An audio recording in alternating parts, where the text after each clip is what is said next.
I think they don't represent many strong hands, so I just push all in, trying to isolate the whale player. I'm all in.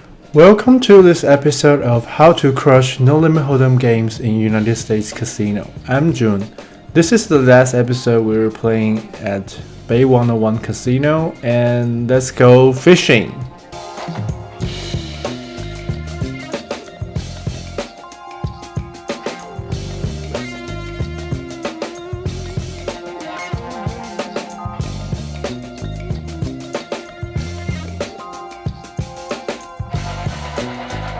First hand today, I got 6-7 suited on the middle position. I open raise to 25 bucks and 3 player calls.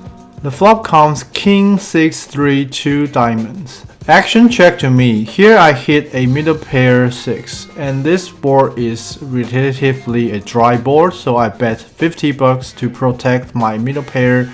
I hope to deny like 2 high cards equities such as 9-10, 10 Queen Jack, Ace-10, this kind of hands, and low jack player calls and small blind player calls as well. Turn comes a 8 of hearts. Small blind check to me. I don't think it makes a lot of sense to bet against 2 players, so I choose to check. And low jack player bets 150 and small blind folded. Here I think we definitely got a lot of better combos to continue, such as King X or some drawing hands like pair flush draw, so I folded my middle pair 6. The next hand starts with under the gun player straddle and low jack player a loose aggressive Indian player limped. I got Ace-10 offsuit, and this is absolutely a strong hand, so I raise it to $50 and straddle and low jack choose to call. Flop comes Jack 9 deuce rainbow. This flop is very easy to hit opponents' ranges. Opponents may have various Jack or 9 or King 10, Queen 10, this kind of straight draw. So it's hard for me to bet one street and then opponent would fold. So I choose to check. And 2 opponents choose to check. Turn comes a King of spade. I got a gut shot queen. And simultaneously for my range, I will have most king to hit the turn. Plus I got ace of spade, so I block opponent's backdoor flush draw combos. So I bet 50 bucks, and to my surprise, straddle folded. And low jack player raised it to 175. And I think this action line is kind of weird, but our hand is very difficult to continue. And we don't have position, so I choose to fold. And the next hand starts with under the gun player straddle and hijack player a VPIP above 50 whale player limped. I got ace jack offsuit on the bottom. I raised to 50 bucks. And to my surprise, big blind and straddle choose to call. I think they both want to play with the whale player. And hijack player raise all in to 125. Action back to me. Here I think I cannot just call because big blind and straddle will have 2 good odds to call. And at the same time, I think they just call before. I think they don't represent many strong hands, so I just push all in, trying to isolate the whale player. I'm all in. Turns out they both folded as I expected, and the hijack player shows King 3 of hearts. Obviously we're ahead, and the flop comes Ace 3-5, turn comes a Queen, river comes a 7. So we successfully took down this big pot. In this hand we're playing against the loose aggressive Indian playing again. This hand starts with under gun player straddle again, and all falls to me. I got Jack 7 of diamonds on the bottom. I raise it to 60 bucks. And big blind a loose aggressive player and straddle both calls. And flop comes 9-10 3-2 diamonds. We got a gut shot and flush draw. So all check to me. I bet 50 bucks. And now I think perhaps the bet can be larger because this is a wet board. But the big blind player raised it to 150. Straddle folds. Here we check, he has only 250 behind, So I think it doesn't make any sense to just call, because if I call, the pot would went to 500 and we only got 250 effective left. So it's kind of committed on the turn. So here I just raise all in because our hand is very strong, and just why not put our own money in. I'm all in. And he chooses to call. Turn comes a 4 of hearts. River comes a jack of clubs. Although we didn't hit a straight or flush, but we hit a top pair. After I show it's good, and we successfully stack the very aggressive player on the table. And the next hand is I got ace queen of diamonds on the cutoff. I raise it to 20 bucks. Small blind a new player, min raise to 40 bucks. Here, based on the previous episode, based on my experience, I think the min raise pre-flop is representing very strong hands. But my ace queen suited is too strong to fold, so I choose to call. Flop comes queen 7 9 2 spades. He bets 60 bucks. Here we got top pair, top kicker, so we choose to call.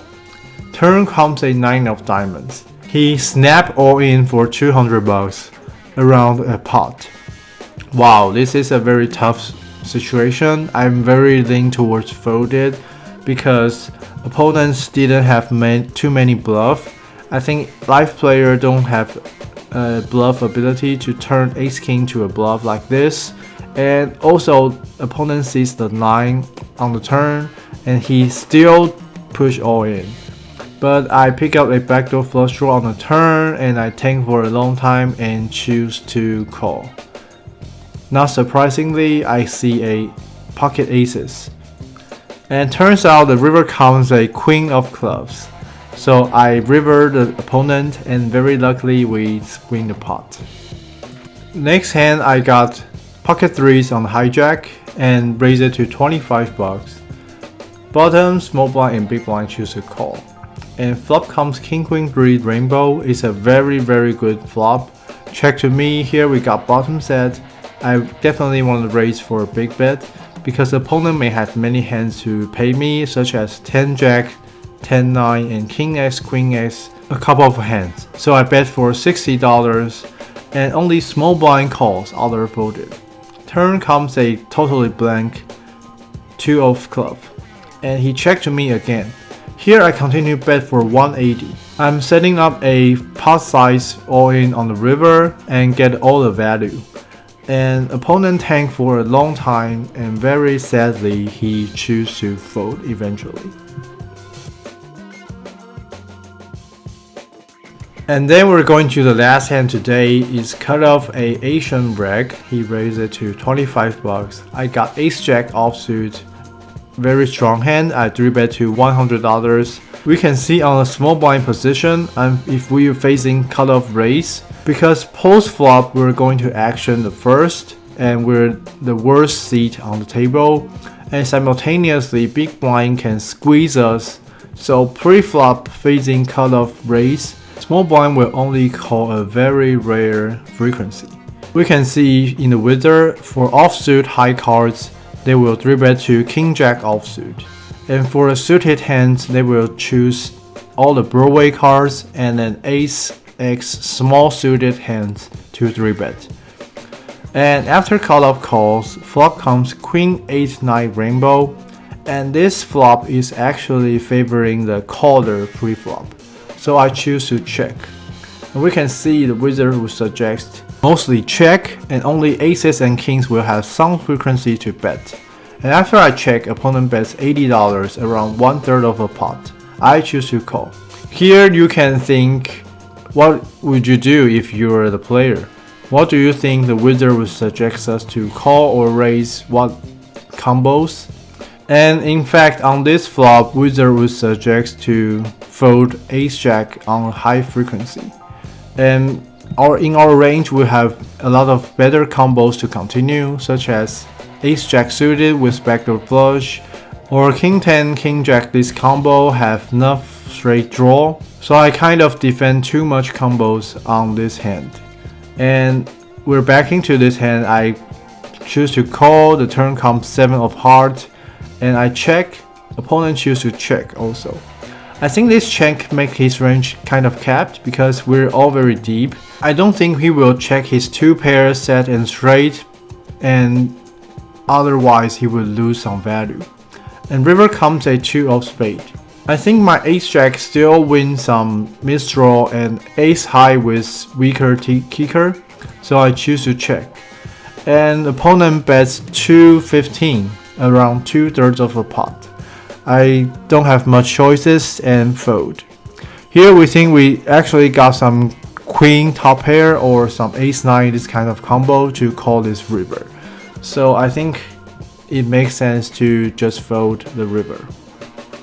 So the last session at Bay 101 Casino is relatively a short session. I only played for around 3 hours, and I'm very lucky to have river opponent a lot of hands. And today I bought in for $1,200 and I cash out 1627 in 3 hours, so it's about half of the line, and I think it's very satisfied result for me. And that's it. Thanks for watching. Please leave a comment if you have any ideas about my content, and I'll see you guys next week. That is your chance to be ruthless.